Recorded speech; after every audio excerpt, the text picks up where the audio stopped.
This is the story of the elves and the shoemaker.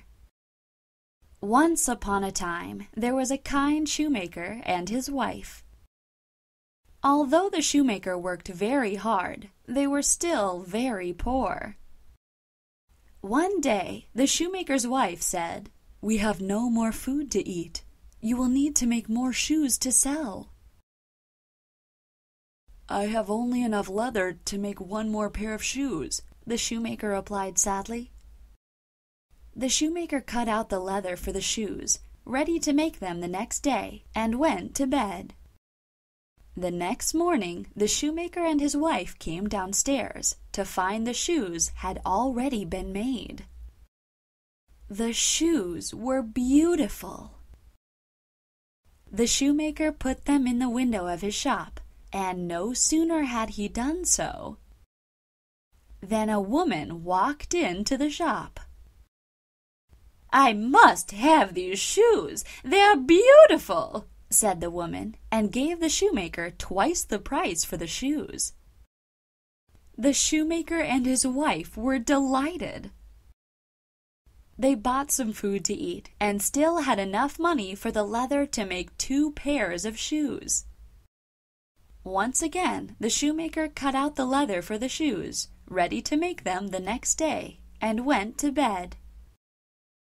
The next morning, the shoemaker and his wife came downstairs to find the 2 pairs of shoes had already been made. The shoes were beautiful. The shoemaker put them in the window of his shop, and no sooner had he done so than 2 women walked into the shop. "We must have these shoes," said the 2 women, and gave the shoemaker twice the price for each pair of shoes. The shoemaker and his wife were delighted. Once again, they bought some more food to eat, and still had enough money for the leather to make 4 pairs of shoes. This continued every night for many weeks.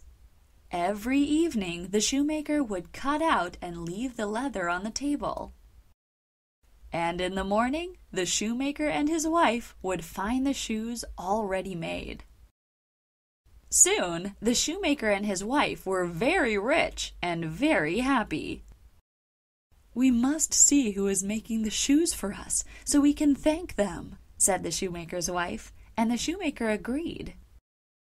That night, the shoemaker and his wife hid in the cupboard so they could see who was making the beautiful shoes for them.